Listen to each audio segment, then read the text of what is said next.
નમસ્કાર, હું તો બોલીશમાં હું રોનક પટેલ આપનું સ્વાગત કરું છું.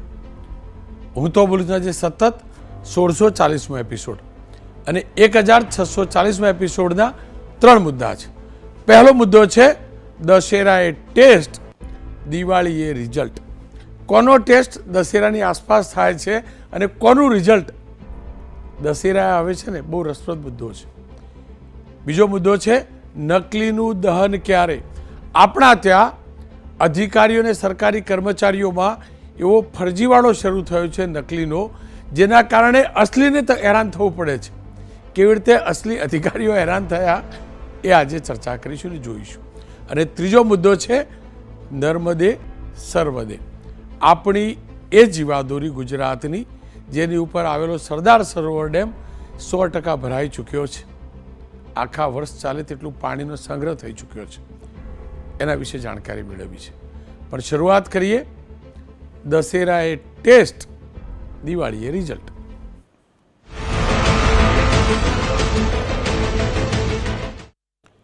નવરાત્રિના તહેવારની આજે નોમ. આવતીકાલે દશેરા. આપ તમામને નવરાત્રિની ખૂબ ખૂબ શુભેચ્છા. કાલે દશેરા છે ત્યારે આજે મોડી રાતથી જ ફાફડા જલેબીની દુકાનો, સ્ટોલ ઉપર જબરજસ્ત લાઈનો લાગવાનું નક્કી છે. તમામ લોકો એવું માને છે કે દશેરાએ સવારે મન ભરીને ફાફડા જલેબી ખાઈ લઈએ. આપણે મીઠું ખાવા ટેવાયેલા છીએ, જલેબી ખાવા ટેવાયેલા છીએ. ફાફડા આપણું, કદાચ ગુજરાતનું ફાફડા અને ગાંઠિયા આપણી ઓળખ બની ચૂકેલા છે. પણ સવાલ એ છે કે આપણે જે હોંશે આરોગીએ છીએ અને અમે પણ બીજા દિવસે કહેતા હોઈએ છીએ કે આટલા કરોડની ફાફડા અને જલેબીનો વેપાર થયો. શું એ ફાફડા અને જલેબી ગુણવત્તાસભર હોય છે? વેપાર થાય સારી વસ્તુ છે. નાના મોટા વેપારી કમાય, એમનો વેપાર થાય, અને એ જ આપણા ઉત્સવો તહેવારોનું મહત્ત્વ પણ છે, જેના કારણે આપણું અર્થતંત્ર ધબકતું થાય છે. પણ સવાલ એ છે જે પીરસવામાં આવે છે એ ફાફડા અને જલેબી, એની ગુણવત્તા એવી હોય છે કે આપણું હૃદય ધબકતું રહી શકે? જવાબ અનેક કિસ્સામાં નાનો આવે છે. અને આપણને આરોગ્યસ્પ્રદ ખાદ્ય પદાર્થો મળે તેનું ધ્યાન રાખવાની જવાબદારી જે તે મહાનગરપાલિકાના આરોગ્ય વિભાગની છે અને રાજ્યભરમાં ફૂડ એન્ડ ડ્રગ્સ વિભાગની છે. ફૂડ એન્ડ ડ્રગ્સ વિભાગ છે જ એના માટે કે ખાદ્ય પદાર્થો ગુણવત્તાસભર મળે, કંઈ પણ મિલાવટવાળું ન જાય. પણ હકીકત એ છે મિલાવટે બાજા મૂકી છે. અખાદ્ય પદાર્થોનું વેચાણ થાય છે. ખાદ્ય પદાર્થોમાં એનું જે બનાવટ છે એમાં સ્વચ્છતાનું ધ્યાન રખાતું નથી. સેમ્પલિંગ થાય છે. સેમ્પલિંગ ક્યારે થાય છે? તહેવારના આગલા દિવસે. આપણે બીજા દિવસે ખાઈ લઈએ છીએ. ત્યાં આગળ સેમ્પલિંગ થયું, સેમ્પલ લેબોરેટરીમાં મોકલ્યા અને એના રિપોર્ટ ક્યારે આવે છે? 15, 20, 25 દિવસ પછી. એટલે જ આપણે જે ફાફડા જલેબી ખાઈએ છીએ એનું કોર્પોરેશન, નગરપાલિકા કે ફૂડ એન્ડ ડ્રગ્સ વિભાગ જે સેમ્પલ લે છે, આપણે ખાઈ ગયા હોઈએ, આપણા હોજરીને નુકસાન કરો તો નુકસાન કરી ગયું હોય, આપણને ફૂડ પોઈઝનિંગ થયું હોય, આપણને તકલીફ પડી હોય, પણ એનો રિપોર્ટ ક્યારે આવે? છેક દિવાળીમાં. એનો મતલબ ક્યાંક સિસ્ટમમાં સુધારની જરૂર છે. આજે અનેક ઠેકાણે આરોગ્ય વિભાગે ચકાસણી હાથ ધરી છે. અનેક વિભાગે. અમદાવાદમાં પણ ચકાસણી હાથ ધરાઈ છે. અમદાવાદ મહાનગરપાલિકાના આરોગ્ય વિભાગની અલગ અલગ 10 ટીમે અમદાવાદ પૂર્વ અને પશ્ચિમ વિભાગમાં ફાફડા જલેબીના વિક્રેતાઓને ત્યાં તપાસ હાથ ધરી. ફાફડા બનાવવા માટે વપરાતું તેલ, ચટણીની ગુણવત્તા, કોઈ અખાદ્ય કલરનો ઉપયોગ કરવામાં આવે છે કે નહીં તેને લઈને તપાસ હાથ ધરાઈ. નહેરુનગર, ઘાટલોડિયા, સેટેલાઇટ સહિતના વિસ્તારોમાં સેમ્પલો પણ લેવાયા. મણિનગર વિસ્તારમાં આવેલા લિજ્જત ખમણ અને ગાંઠિયા રથમાં પણ આરોગ્ય વિભાગે તપાસ કરી અલગ અલગ સેમ્પલ પરીક્ષણ માટે મોકલ્યા છે. તપાસમાં સેમ્પલ આવશે તો કોઈ કાર્યવાહી કરવામાં આવશે. જો કે સવાલ એ છે કે સેમ્પલ અત્યારે મોકલાયો હોય અને તેનો રિપોર્ટ આવતા અઠવાડિયું કે 15 દિવસ થાય ત્યારે આરોગ્ય વિભાગ કાર્યવાહી કરે તો જેને નુકસાન થવાનું હતું એને તો થઈ ગયું.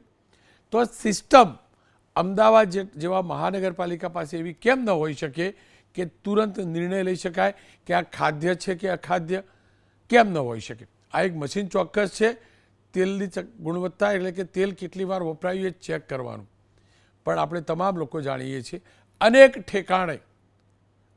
ઠેકાણે આપણા સ્કૂટર કે ટુ વ્હીલરમાંથી જે ઓઇલ ચેન્જ કરાવીએ છીએ ને કાળું ભંબર તેલ એવું ઓઇલથી ફાફડા બને છે, ખાસ કરીને આપણે જાણીએ છીએ.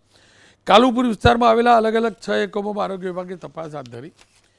અખાદ્ય ખોરાકનો જથ્થો ત્યાં ક્યાંક નાશ પણ કરાયો. અમૃતલાલ માવાવાલા, કે માવાવાલા, અલગ અલગ જે માવાના યુનિટો છે ત્યાં પણ છાપેમારી થઈ. પનીરનો 724 કિલો જથ્થો જપ્ત થયો છે.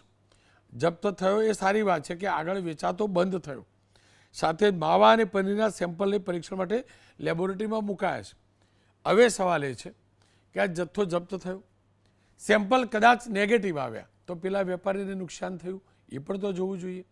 અને સેમ્પલ ખરાબ છે એ પ્રકારના આવ્યા તો બરાબર છે ડિસ્પોઝ થાય. તો સવાલ એ છે કે એવી સિસ્ટમ કેમ ન હોઈ શકે કે સત્વરે એની ચકાસણી થાય. વડોદરાની અંદર પણ ફાફડા જલેબીના વિક્રેતાઓને ત્યાં તપાસ થઈ છે. બાયલીના જગદીશ ફરસાણ સહિતની દુકાનોમાં ચેકિંગ થયું. અનેક ઠેકાણેથી ફાફડા જલેબીના સેમ્પલ અમદાવાદની જેમ લેવાયા છે. સ્વચ્છતા ન જાળવનાર વેપારીઓને શેડ્યુલ 4ની નોટિસ અપાઈ છે. સુરતની અંદર પણ ગઈકાલથી આરોગ્ય વિભાગ સક્રિય થયો છે. ફરસાણના અનેક વિક્રેતાઓને ત્યાં સેમ્પલ લેવા છે, આપ જોઈ શકો છો. સેમ્પલનો રિપોર્ટ જો નેગેટિવ આવશે તો કાર્યવાહી થશે, પણ એ પહેલાં મારા તમારા બધાના પેટમાં, સુરતીઓના પેટમાં એ ફાફડા જલેબી જતા રહ્યા હશે એનું શું? રાજકોટની વાત કરી લો. રાજકોટમાં આરોગ્ય વિભાગે મીઠાઈ અને ફરસાણના વેપારીઓને ત્યાં દરોડા પાડી 32 જેટલી જગ્યાએથી સેમ્પલ લીધા છે. લૂઝ સાટા, બરફી, કાજુ કતરી, ગાંઠિયા, જલેબી સહિતના નમૂના લેવાયા છે. સીતારામ, વિજય પટેલ આઈસ્ક્રીમ, બાલાજી ફરસાણ, જય સિયારામ ફરસાણ, રાધેકૃષ્ણ ફરસાણ સહિતના સ્થળોએ તપાસ થઈ છે. જ્યાં તપાસ થાય છે એનો મતલબ એ નથી કે ગુણવત્તાવાળો ખોરાક નથી આપતા, એવું જરાય હું કહેવા નથી માગતો, પણ એ હકીકત છે. અનેક ઠેકાણે કેમેરા પર ઝડપાયું છે, ગંદકીના ઢગ જોવા મળ્યા છે. અનેક ઠેકાણે એવું ઝડપાયું છે, એના દ્રશ્યો પણ જોજો. 1 કિલો ફાફડાના 520 રૂપિયા અને મીઠાઈના 700 થી 800 રૂપિયા ભાવ લેવાય છે. છતાં પણ આરોગ્યને ગંદકીનું ધ્યાન નથી સફાઈનું ધ્યાન નથી રખાતું. આપ આ દ્રશ્યો જોઈ શકો છો. અહીંયા બને છે ફાફડા. તમે સરસ મજાનું પેકિંગ જોઈ લાઇનમાં ઊભા રહીને ખરીદો છો ને, આ જોઈ લો. અને એવું ના કહેતા જોયાનું ઝેર. જે ઝેર છે ને ઝેર છે જ. ખોટું છે તે ખોટું છે, સારું છે તો સારું છે. રૂપાળું રૂડું પેકેજિંગ હોય એનો મતલબ એ ન હોઈ શકે કે ગુણવત્તાસભર ફૂડ હશે અને સારી ક્વોલિટી અથવા સારા માહોલની અંદર તૈયાર થયું હશે. આપ આ દ્રશ્યો જોઈ શકો છો. પરાક્રમસિંહ જાડેજા અધિકારીઓની સાથે ગયા, એબીપી અસ્મિતા સંવાદદાતા. તેમને શું જોયું અને કર્મચારીઓને અધિકારીઓને શું પૂછ્યું, સાથે જ એ ફરસાણની દુકાનના માલિકને શું પૂછ્યું એ જોઈ લો. રાજકોટ મહાનગરપાલિકા આરોગ્ય વિભાગ દ્વારા દરોડા કરવામાં આવ્યા છે. જોઈ શકાય છે કે બાલાજી ફરસાણ છે તેની અંદર જબરજસ્ત ગંદકી અત્યારે જોવા મળી રહી છે. જે સાફ સફાઈનો અભાવ અત્યારે છે, આરોગ્ય વિભાગે અત્યારે દરોડા કરી અને કાર્યવાહી કરવામાં આવી છે. સરવૈયા સાહેબ, શું આખી હકીકત છે? અહીંયા તમે, હું જોઈ રહ્યા છું એ જ તમે જોવો છો, શું કાર્યવાહી થઈ શકે? હા, અત્યારે આપણે સ્થળ ઉપર ચકાસણી કરતા અનહાઇજેનિક કન્ડિશન જોવા મળે છે. જે કામગીરી દરમિયાન જે સ્વચ્છતાનો જે જાળવણી કરવી જોઈએ તે વેપારીએ જાળવેલ નથી. એના માટે આપણે એને પેનલ્ટી પણ કરશું અથવા તો એને જે કે નોટિસ આપશું. એ સિવાય આપણે આ સ્થળેથી સેમ્પલ પણ લેવાના છીએ અને લેબોરેટરીમાં પૃથ્થકરણ માટે મોકલીશું. સાહેબ, સેમ્પલ ક્યાં સુધીમાં આવશે? સામાન્ય રીતે દશેરા પૂર્ણ થયા બાદ સેમ્પલ આવતા હોય છે. હા, જરૂર. અત્યારે સેમ્પલ છે આપણે વડોદરા લેબમાં મોકલતા હોય છે. તેથી તે કાયદા મુજબ 15 દિવસની એને સમય મર્યાદા તો હોય જ છે. ત્યાંથી આપણે સેમ્પલના રિઝલ્ટ છે 15 દિવસ પછી અથવા 20 દિવસ પછી જ આવતા હોય છે. ફરસાણના જે માલિક આપણી સાથે છે, ભાઈ શું હકીકત છે? આટલી બધી સાફ સફાઈ કેમ નથી? સર, તહેવારના દિવસો છે, મારે કારીગરને ન છૂટકે મારે જમવા માટે છોડવા પડ્યા. બાકી 2 દિવસના બપોરે 2 વાગે ટોટલી ક્લીન થઈને જાય બધાય, અને રાત્રે 9 વાગે આખું આપણે વાસણ બધું રસોડું ધોઈને જ જાય છે. પણ તહેવારના દિવસોના હિસાબે કન્ટિન્યુઅસ મારું કામ ચાલુ હોવાથી આના હિસાબે મારે મોડું થઈ ગયું. સાફ સફાઈ રોજ કરો? ચોક્કસ સર, ચોક્કસ. અત્યારે કઈ સાફ સફાઈ જોવા નથી મળતી. અત્યારે સર સિઝનનો ટાઈમ છે ને, એના હિસાબે મારી તો આ કાઉન્ટરના ભરેલા મિક્સના બોક્સ છે, તમે જો પ્રોપર વ્યવસ્થિત રીતે જ રાખી લેવો. લોકોના આરોગ્યની વાત હોય, લોકો જમતા હોય, બાળકો જમતા હોય, તો સાફ સફાઈ કેમ ન રાખવી? વેપારીની ફરજ છે. અને લ્યો છો કેટલા? 500, 600, 700 રૂપિયા? સર ચોક્કસ, વેપારની પહેલી ફરજ છે કે ચોખ્ખાઈ રાખવી જ જોઈએ. પણ અપવાદ રૂપમાં ક્યારેક જ એવું બને છે કે ખાવામાં તો અપવાદ ન હાલે ને, જમવામાં અપવાદ ના હાલે. ના સર, પદ નો ચાલે, આઈ એગ્રી. પણ ક્યારેક જ એવું બન્યું હોય કે સિઝનના ટાઈમ દરમિયાન કોઈક હોય કોઈક ન હોય, કારીગર હાજર ન હોય, ક્યાંક જવું પડ્યું હોય બહાર, અનાયાસે જો સાંભળો, તમે કેટલા રૂપિયા લ્યો છો કેના સેના ફરસાણના? ફરસાણ 300 રૂપિયાની આજુબાજુ, 320. 300. ગાંઠિયાના કેટલા? ગાંઠિયા 520. ફાફડા તો હવે 500 રૂપિયા રાખશો, 20 રૂપિયા ઓછા. તમે એમ કહેશો કે કર્મચારી નહીં, સાંભળો પેલા મારી વાત. તમે કહેશો કર્મચારી વયા ગયા હતા, કારીગર વયા ગયા હતા, આજે હું 500 રૂપિયા લઈ, સાફ સફાઈ નથી. આપણે અહીંયા અમદાવાદ જેવું નથી, તમે સમજો. અમદાવાદમાં પર ડે ના ઈ લોકો જે તહેવાર હોય છે ત્યારે એક્સ્ટ્રા ચાર્જ કરી નાખે છે. આપણે અહીંયા નોર્મલ ગ્રાહકમાં એ જ. હું તમને એમ નથી કહેતો તમે 600 રૂપિયા લ્યો, એમ નથી કહેતો 520 લ્યો છો, પણ તમે સફાઈ નથી કરી તો તમે 500 રૂપિયા લેશો એમ હું તમને કહું છું. આજે મારેથી સફાઈ નથી થઈ, 20 રૂપિયા ઓછા, ખાલી 20 ઓછા કરશો? ના ના સર, એવું નથી કહેતો, નહીં, થશે 20 રૂપિયા ઓછા. એમ નથી કહેતો સર. મેં તમને શું કીધું? હું તમને પૂછું એનો જવાબ, 20 રૂપિયા ઓછા લેશો? ના ના સર, એવું ન બની શકે. શું કામ? એને કે કાયમ તમારે એક ધારી ક્વોલિટી જ એવું ન બની શકે, એટલે જ હું તમને કહું છું તમે પૂરા પૈસા લ્યો છો તો તમારે પૂરતી સુવિધા આપવી જોઈએ, ચોખાઈ આપવી જોઈએ, એ જ હું કહેવા માંગુ છું. ના, મારી પહેલી પ્રાયોરિટી એ જ રહેશે સર કે હું શુદ્ધ જ બનાવું, કાંઈ ફેરફાર ન થવું જોઈએ એમાં. અને હવેથી 500 ને 700 રૂપિયા લેતા હોય, સાંભળો તમે, 1 કિલોના 500-700 રૂપિયા લેતા હોય. અત્યારે વસ્તુના ભાવ પણ ઘટી ગયા છે, દરેક વસ્તુના લોટમાં ઘટ્યા, તેલમાં ઘટ્યા, તો આપણે 520 રૂપિયા જ રાખતા હોય તો પછી લોકોને ચોખાઈ એટલી તો લોકો અપેક્ષા રાખે ને કે ચોખાઈ. ચોક્કસ સર, ચોક્કસ. ગ્રાહકની પહેલી પ્રાયોરિટી રહેશે કે ચોખ્ખાઈ હોવી જોઈએ. મીઠાઈ કેટલા? મીઠાઈના બધાના અલગ અલગ હોય. પણ અલગ કયો ને, ટોપ કેટલા રૂપિયા? 800 વાળી? ટોપમાં ના, ટોપમાં તો 800 રૂપિયા, કાજુ કતરીની બધી હોય. 800 રૂપિયા.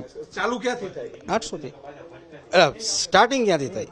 સાડી તો લાડુ ની બધા હોય એનાથી 240 ને એવી રીતે. બરોબર. આપણે 800 રૂપિયા લેતા હોય મીઠાઈના તો ચોખાઈ રાખવી પડે કે ન રાખ? તમે લેશો 600 રૂપિયા લેશો કે આજે 600 રૂપિયા? આ તો પાછું નવું આવ્યું. રાજકોટના ફરસાણવાળા એમ કહે છે કે અમદાવાદવાળા તહેવારનો ફાયદો ઉઠાવી ભાવ વધારી દે છે. ખેર ભાવ ગમે તે હોય, મૂળ મુદ્દો એ છે સ્વચ્છતા નથી હોતી, ગુણવત્તાસભર મટીરિયલ નથી વપરાતો.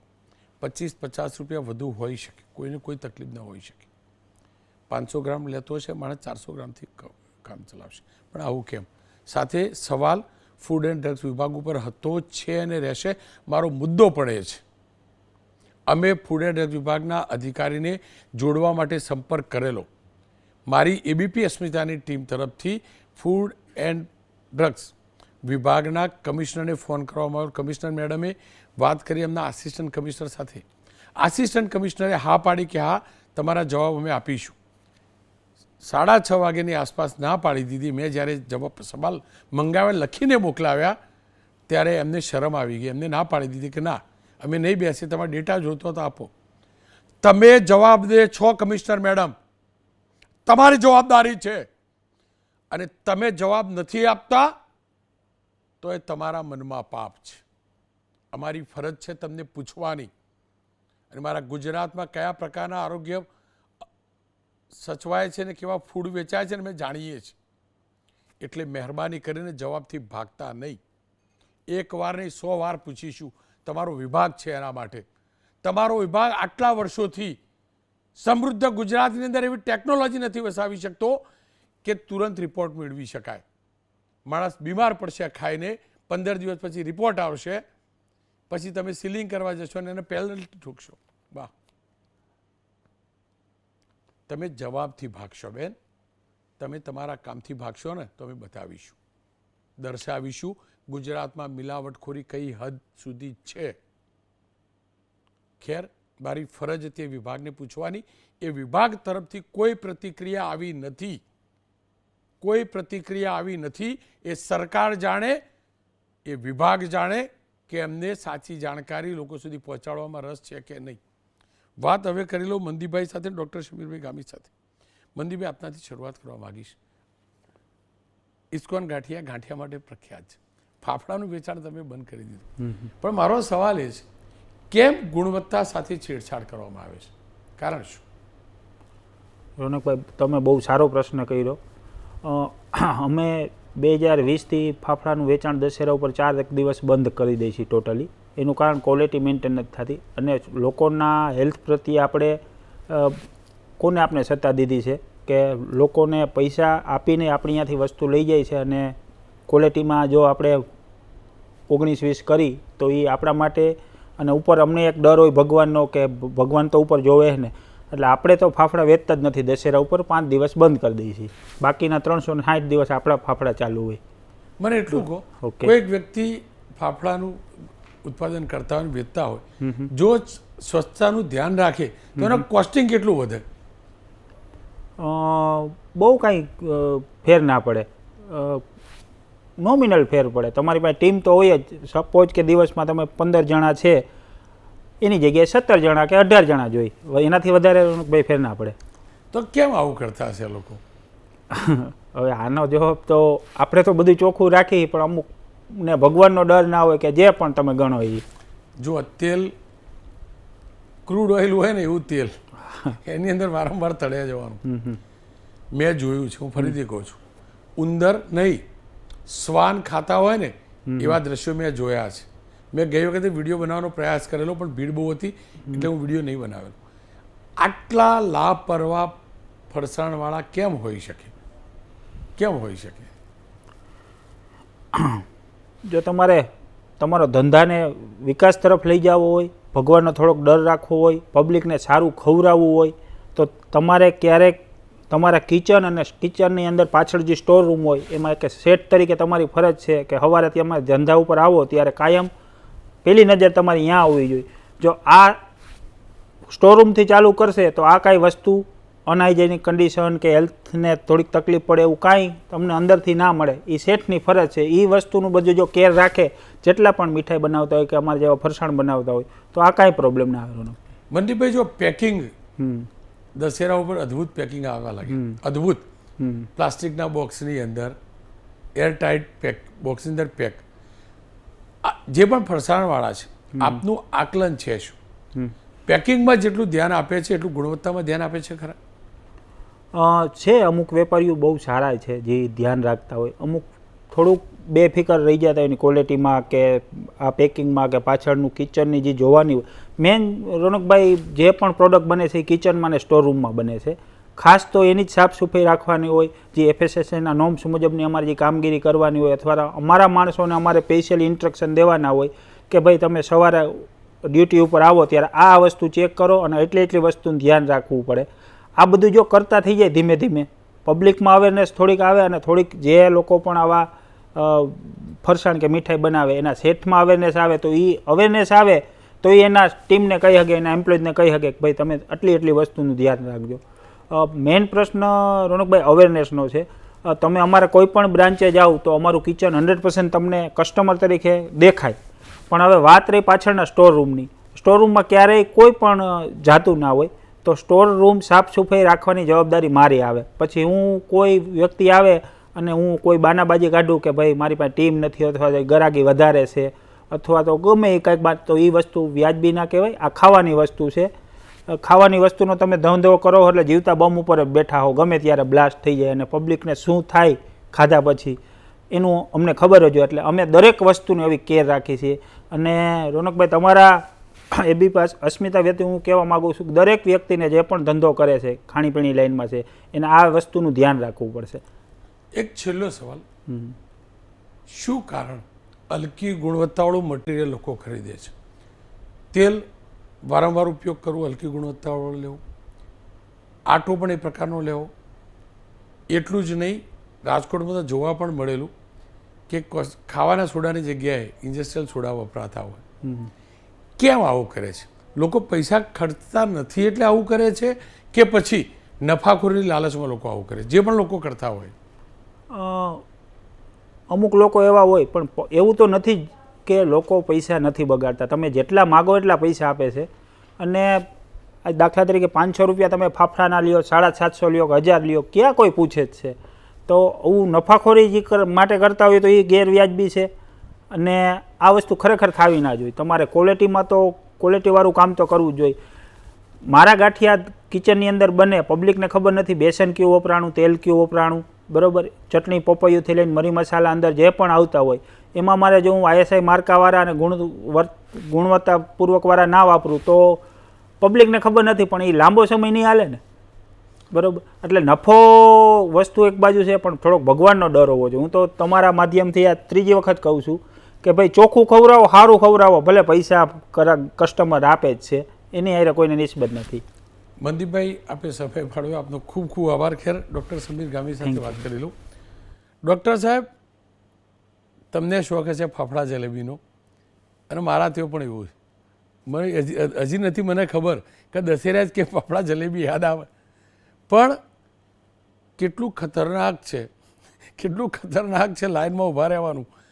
કોઈ સ્ટોરમાં જોતા નથી કયા પ્રકારે કેવા મટીરિયલથી બને છે, કેવા તેલથી તળાય છે, કેવા મરચાં વપરાય, કેવો સામાન વપરાયો. આ બધું હાજરીમાં જાય તો તકલીફ કેટલી પડે.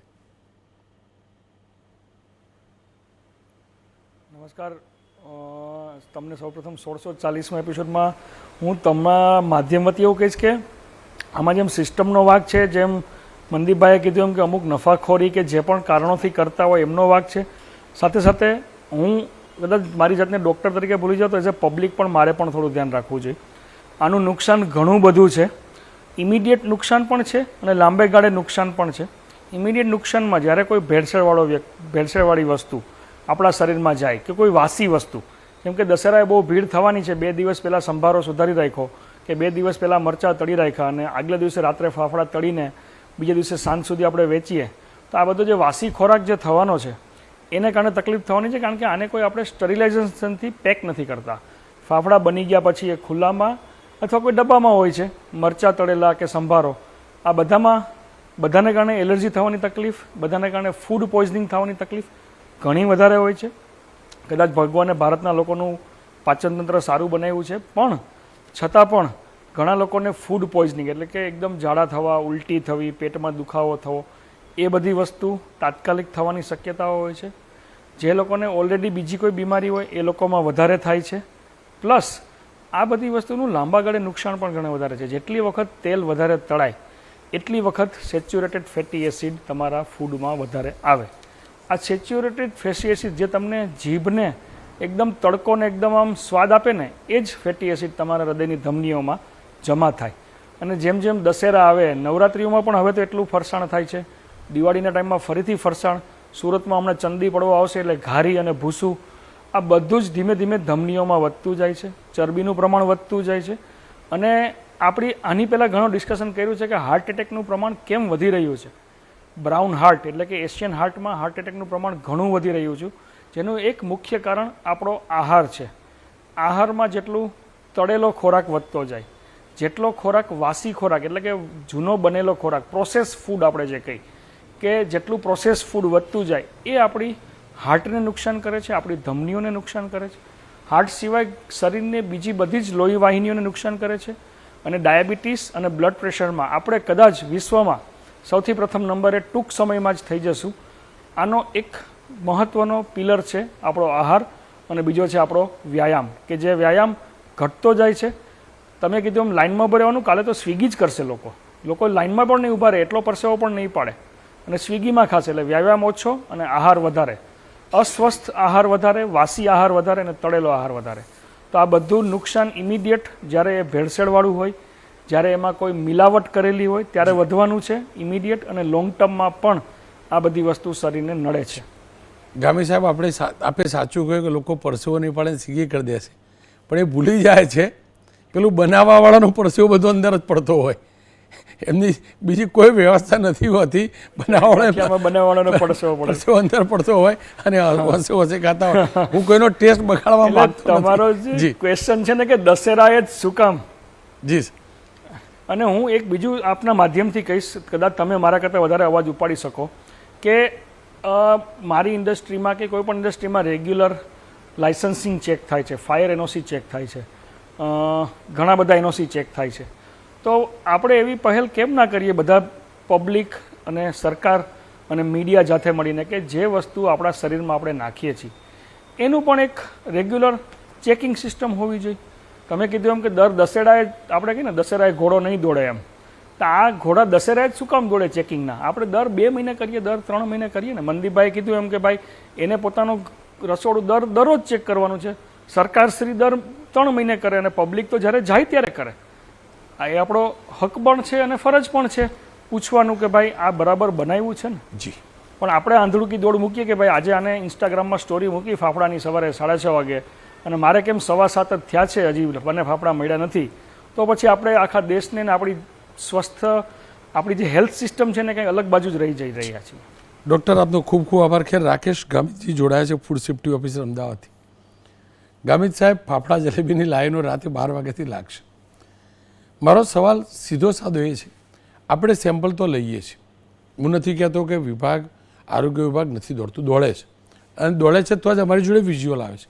પણ સવાલ એ છે કે તમે કોઈનું સેમ્પલ લીધું, એનો રિપોર્ટ 10-15 દિવસ પહેલાં આવે, પણ મારા જેવો તો લાઇનમાં ઊભો રહી એ જ જગ્યાએથી કિલો ફાફડા લઈ આવેલો હોય, તો તમને નથી લાગતું આ પ્રોસેસ ફાસ્ટ કરવી જોઈએ? રનુભાઈ, અમારું કે દશેરાનો જે તહેવાર આવતો હોય છે એના એક અઠવાડિયા પહેલાથી જ આપણે રો મટીરિયલ્સ પર ભાર મૂકતા હોઈએ છીએ. ખાસ કરીને બેસન છે, ઓઇલ છે, ઘી છે, મસાલા, એ ટાઈપના જે સેમ્પલ હોય છે એને પહેલા આપણે સેમ્પલ લઈને કાર્યવાહી કરી દેતા હોય. હવે જે આવશે એ ફાઇનલ પ્રોડક્ટ આવશે, ફાફડા છે, જલેબી છે. પણ આ ફાફડા અને જલેબીમાં મેઇન વસ્તુ એનું રો મટીરિયલ્સ જ હોય છે અને હાઇજેનિક કન્ડિશન હોય છે. અમારી ટીમ છેલ્લા 7 દિવસથી અમદાવાદ શહેરમાં અલગ અલગ ઝોનમાં આ ફાફડા જલેબીના મેન્યુફેક્ચર, રિટેલર, હોલસેલર ચેક કરીને આ કાર્યવાહી કરે છે. જરૂર જણાય કે આ નોટિસ આપીને વહીવટદારથી પ્રોસેસ કરવાની કાર્યવાહી હાલ ચાલે. પણ સર, મારો સવાલ પેલા અખાદ્ય જે વસ્તુઓ પાછળથી રિપોર્ટ આવે છે કે આ અખાદ્ય હતું, જી, એ પહેલાં તો અમે ગટર કરી ગયા હોય ને, પેટના ગટર બનાવી ચૂક્યા હોય, તો એવી વ્યવસ્થા કેમ ના થાય? આપણે તો પ્રગતિશીલ કદાચ ડેવલપ સ્ટેટ છીએ ને, કેમ એવી સિસ્ટમ ના થાય કે તુરંત ક્લિયર થઈ જાય કે ભાઈ આ ના ચાલો બંધ કરી દો? ફૂડ સેફ્ટી એક્ટ પ્રમાણે અમે જ્યારે સેમ્પલ લેતા હોય છે ત્યારે અમને જે પ્રાઇમરી સ્ટેજ પર શંકાસ્પદ લાગે છે ત્યારે અમે એ ઘી છે, તેલ છે, એ જ્યાં સુધી રિઝલ્ટ ના આવે ત્યાં સુધી સ્થગિત કરી દેતા હોય. તમારી વાત સાચી છે કે ફાફડા જલેબીના જે મેન્યુફેક્ચર યુનિટો છે એમાં પણ હવે મેઇન વસ્તુ રો મટીરિયલ્સ પર ભાર મૂકતા હોય અને તમે પૂછો એ વાત સાચી છે. જેમ બને તમારા રિઝલ્ટો વહેલા આવતા હોય છે અને ફાફડા જલેબીમાં ખાસ એનું રો મટીરિયલ અને હાઇજેનિક કન્ડિશન ઇમ્પોર્ટન્સ હોય છે. ગામિત સાહેબ, આપનો ખૂબ ખૂબ આભાર. આપને દશેરાની ખૂબ ખૂબ શુભેચ્છા. આપણામાંથી કોઈનું સ્વાસ્થ્ય ન બગડે માટે વિશેષ શુભેચ્છા. આ તમામની વચ્ચે ફૂડ એન્ડ ડ્રગ્સ વિભાગે એક પ્રેસ નોટ આપી છે, એ વાંચી લો. ખોરાક ઔષધિ નિયંત્રણ વિભાગ દ્વારા રાજ્યમાં 2225 જેટલી પેઢીઓ પર તપાસ કરી 1198 કિલોગ્રામ 4,80,000થી વધુનો જથ્થો નાશ કરાયો છે. નવરાત્રિ અને દશેરાના પાવન તહેવાર નિમિત્તે જાહેર જનતાને શુદ્ધ અને સલામત ખોરાક મળી રહે હેતુથી વિભાગે કાર્યવાહી હાથ ધરી છે. વિભાગનું કહેવું છે કે 2225 જેટલી પેઢીઓ તપાસ કરી 676 જેટલા નમૂના લેવામાં આવ્યા છે, જે પૈકી 1198 કિલો ખોરાકનો આ જથ્થો નાશ કર્યો છે. સાથે એ પણ કહ્યું છે કે 1358 જેટલા ખાદ્ય રજિસ્ટ્રેશન અપાયા હતા. સાથે એ પણ કહ્યું છે કે 819 જેટલા અવેરનેસ પ્રોગ્રામ અને 449 જેટલા ટ્રેનિંગ કાર્યક્રમો રાખવામાં આવ્યા હતા. સાથે એ પણ કહ્યું છે કે વિભાગ દ્વારા 924 જેટલા TPC ટેસ્ટ અને 19 જેટલા અન્ય ટેસ્ટ કરી 933 કિલોગ્રામ ભેળસેળિયા ખોરાકનો 2 લાખથી વધુનો જથ્થો સીઝ કરાયો છે. આવું આ વિભાગે કહ્યું છે. મારો સવાલ વિભાગને એ છે કે જે પ્રકારની અનહાઇજેનિક સ્થિતિ છે, જે પ્રકારનું મટીરિયલ વપરાય છે, તમારી પ્રેસ નોટ આવે છે, અમે વાંચી જઈએ છીએ, વાંચવી પણ જોઈએ, ઇન્ફોર્મેશન પાસ પણ કરવી જોઈએ, પણ એ જવાબ તો આપો. 15 દિવસ પછી જેનો રિપોર્ટ નેગેટિવ આવશે કે આનું મટીરિયલ યોગ્ય નહોતું અને તમે એને દંડ ફટકારશો, ત્યાં સુધી અમારા જેવાનું પેટ ગટર સાબિત થયું હશે, એના માટે જવાબદાર કોણ? જો ખરાબ છે તો આજે પણ છે, ખરાબ નથી તો 15 દિવસ પછી પણ નથી. આવું તો ના હોય ને કે દશેરા ઉપર ટેસ્ટ થાય અને દિવાળી એનું પરિણામ આવે. એટલા દિવસમાં મારા પેટનું શું? એ વ્યવસ્થા કેમ નહીં? જ્યારે પણ ફૂડ એન્ડ ડ્રગ વિભાગના અધિકારીઓને સમય મળે આનો જવાબ આપજો, હું જવાબ પ્રસારિત કરીશ. નહીતર એક વાર નહીં 100 વાર પૂછીશ. સિસ્ટમ સુધારો અને સુધારતા કેમ નથી? એક નહીં અનેક છીંડા છે અને છીંડા અધિકારીઓના ધ્યાનમાં છે. અમારા સ્વાસ્થ્યની અમે અખાદ્ય પદાર્થ અમારા ખાવામાં આવી જાય એ જોવાની જવાબદારી આપણી છે, આપની છે. છેલ્લે આપણી ગ્રાહક તરીકેની જવાબદારી બી કહી દઉં, આપણે લાઇનમાં જલ્દી લઈ ઘરે ભાગવાના ચક્કરમાં એમનું ગોડાઉન કે વર્કશોપ ચેક કરતા નથી, કદાચ એક્સેસ નહીં માની શકાય. આપણે આ ફાફડા જલેબીના મોટા સ્ટોલ ઉપરથી પાકું બિલ પણ લેતા નથી. એક ચબરકી ઉપર આપી દીધું 1500-2000 રૂપિયાના ફાફડા અને જલેબી આપણે લઈને નીકળી જઈએ છીએ. આપણે જાણતા નથી કે આપણી પાસેથી તો પૂરા રૂપિયા લીધા, પણ એની ઉપર લાગતો 5% કે જે પણ ટેક્સ હોય જીએસટી એ વેપારી ભરે છે કે નહીં. આપણે રોકડા રૂપિયા આપીએ છીએ, બિલ આપણને નથી આપતા, તો પછી એ વકરો બતાવવામાં આવે છે કે નહીં. આપણા દેશની તિજોરીમાં ટેક્સના પૈસા જમા થાય છે કે નહીં એ જોવાની જવાબદારી પણ આપણી છે, અને આપણા રૂપિયાનું કાળું ધન કોઈ ભેગું ન કરે એ જોવાની જવાબદારી આપણી છે. એટલે દશેરા નિમિત્તે આપ તમામને હાથ જોડીને વિનંતી છે, લાઇનમાં ઊભા રહેજો. ભલે પેલો ના પાડે પણ એને પૂછજો, ભાઈ બિલ તો તારે આપવું જ પડશે, ભલે 50 રૂપિયાના ફાફડા ના લેતા હોય. કેમ ના આપે વેપારી પાક્કું બિલ લેજો, નાગરિક ધર્મ નિભાવજો, અને આ કાળું નાણું અને 2 નંબરના ધંધાનો દશેરાના દિવસે નાશ કરવાની અંદર તમે પણ નિમિત્ત બનજો.